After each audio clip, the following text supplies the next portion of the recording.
Whole bunch of polls just out showing perhaps a new trend in the campaign for president. Here's the average from Real Clear Politics. President Obama appears to have broken the months-long tie and percent to 45.5%. Let's bring in our campaign insiders. John LeBoutillier is a former Republican congressman for New York. Pat Goodell, a Fox News contributor and a former pollster for President Jimmy Carter. Doug Schoen, he too a Fox News contributor and former pollster for Bill Clinton. Gentlemen, good to see you. All right, this is still within the margin of error, so we can technically call it a statistical tie. But Doug, I mean, has the president essentially moved ahead here? It's clear that he has moved ahead. It's now within the margin of error, but at the outside of it. But the trends on issue questions and on voting questions are all going in President Obama's direction. This is the time the Romney campaign has to recalibrate and come up with something new and different. Do you agree with that? Absolutely. Everything, you know, you can argue whether it's a couple points, this, that, and the other.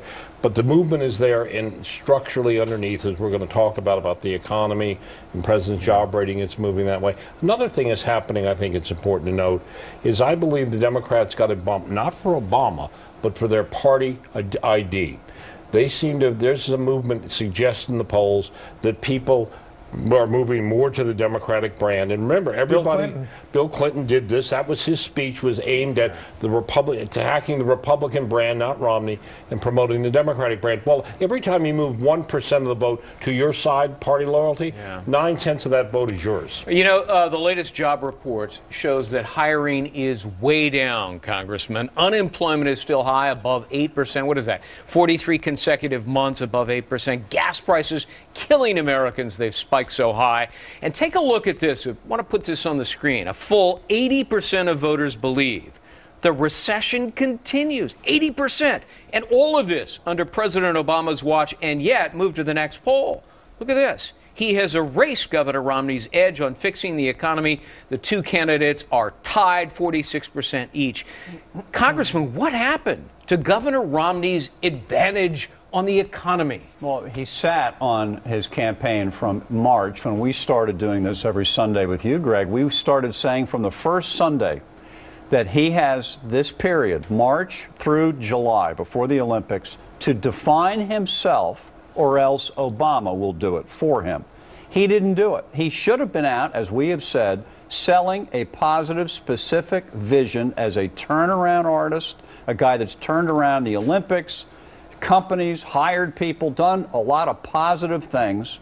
If he had sold that over and over and over, he would be in much better shape. He's done almost nothing, correct? He's done, I don't know what he's done. You know, I hate to personalize this, but my 13-year-old daughter Olivia sat at the dinner table and recited Romney's 5-point plan. She actually learned it in school. But then she paused and she said, but I don't understand how that creates jobs.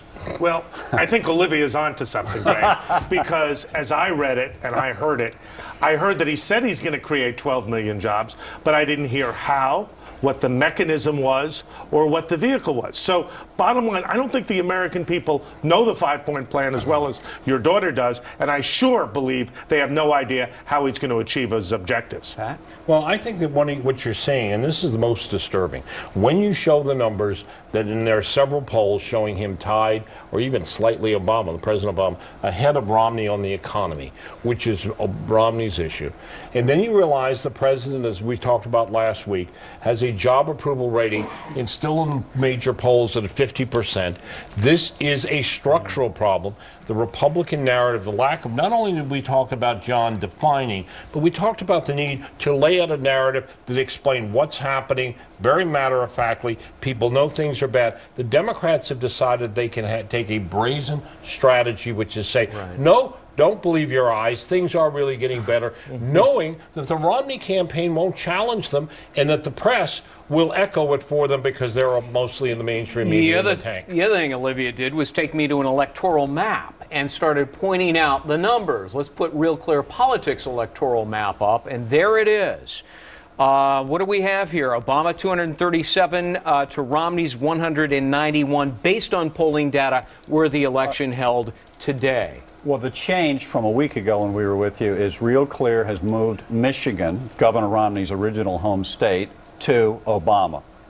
and that's 16 electoral votes, and that's a huge change, and it makes the president, I believe, 33 away from the magic 270. But if you look at Virginia, Florida, and Ohio, polls having come out showing the president's lead 5 points or better in those, he wins those states. It's statistically impossible for Romney to win the election. Let me throw one other twist and turn here, and that is the events that happened in the Middle East. Romney was criticized by many on the right for his statement. Others said, no, wait a minute, he was right on point.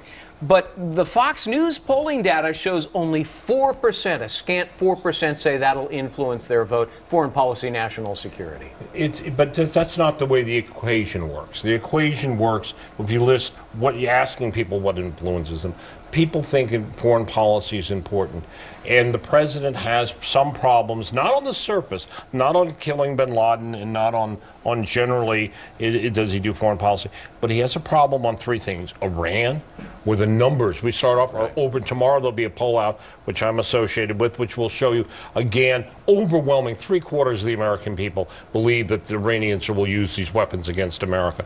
That, Muslim extremism, which people are upset about, and to some extent this outreach of the Muslim world. Now, Romney hasn't used that, and I happen to agree that I think that he was correct. I thought the statements out of the embassy were craven, but he got attacked because he kept pursuing it. But because the Obama administration was blaming the victim. The protests going on as they did last week, they appear to have died down for the moment.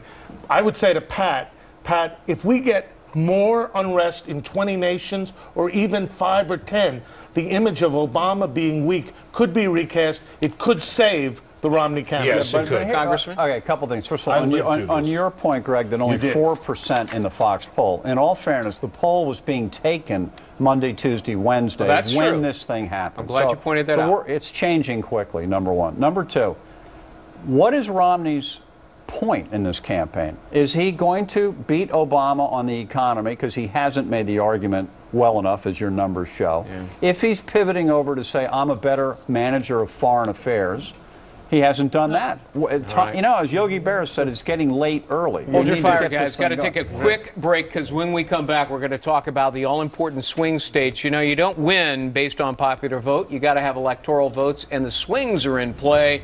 Potential speed bump for the Romney campaign. We'll be right back. All right, let's get to some of the important swing states. Ohio, Florida, Virginia considered absolute must-win states for Governor Mitt Romney, but according to the polls, he is slipping in all three. Here's the Real Clear Politics average on that. President Obama with a slight lead in these battleground states. And take note, Ohio's 4-point spread. No Republican has won the White House without winning the Buckeye State, at least in modern history. So let's bring them back in. John LeBoutillier, Pat Caddell, and Doug Schoen. So, Congressman, what do you make of that? I want to go over those very quickly because they tell us a lot. First of all, all three of them have huge Senate races going on at the same time. And in Ohio and Florida, since the conventions, the Democratic candidate in each, who's an incumbent, has moved ahead by about 7 points. Right. So there's a trend in these states for the Democratic senator and a little bit for Obama. And in each state, there's a local reason. The auto bailout is hurting Romney in Ohio. Medicare is hurting him. He brought this into the race when he picked Congressman Ryan in Florida. And in the New York Times poll, 70% of voters in that poll say they do not want vouchers for Medicare. So we've opened up a front that is hurting us. Pat, what about the flap over the alleged snub of Netanyahu? Will that affect Florida? Yeah, it is already affecting. I'm seeing numbers now in Florida. I believe that state, because of that and defense, both that and I suspect Virginia on defense are moving, again, helping Romney is getting some movement there. Ohio is the problem. Ohio, in the end, is the problem. And again, it's the Republican establishment's inability to push back on the auto bailout, which has been made into a holy grail. It's a tough state. And the other thing we've talked about in this program over and over again, and Doug talked about it a week ago, the Republicans not building their brand of their governors, being successful, saying this is a roadmap, and for Romney to seize that roadmap. I think this is the part of the problem. And the spending.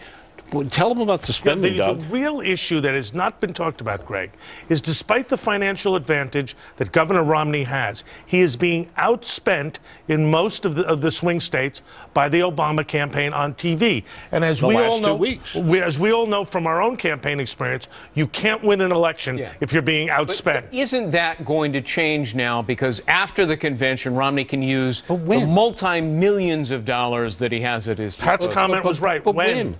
I mean, holding it to the end is a mistake. Right. The battle is going on now, but I want to make another argument, which is as the scope closes, as we see it closing in the Electoral College, you got to start moving this thing nationally, move states. Got to go to your predictions right now, Congressman. Well, I'm going to predict that Governor Romney is going to stick with the negative attacks all the way into the first debate, saying to the president, everything you say sounds nice, but frankly, it's not working.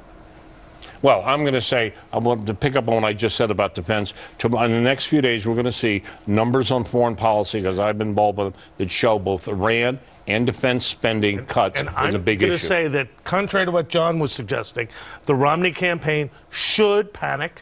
They have to do something different. I think there's going to be an address to the nation on TV before the debate where the 5-point plan that Olivia was talking about gets broadcast again to the nation. The sooner the better for their purposes. He's got to. You know, he ought to hire Olivia as a campaign advisor. He could do a lot worse. He is doing a lot worse. Doug Schoen, Pat Goodell, John LeBoutillier, good to see you all. Thank you so much. You can get more from the Campaign Insiders every Monday at 10:30 a.m. Eastern Time at live.foxnews.com. And they will be back, of course, here next Sunday. You can also follow them on Twitter at FN Insiders. Heather?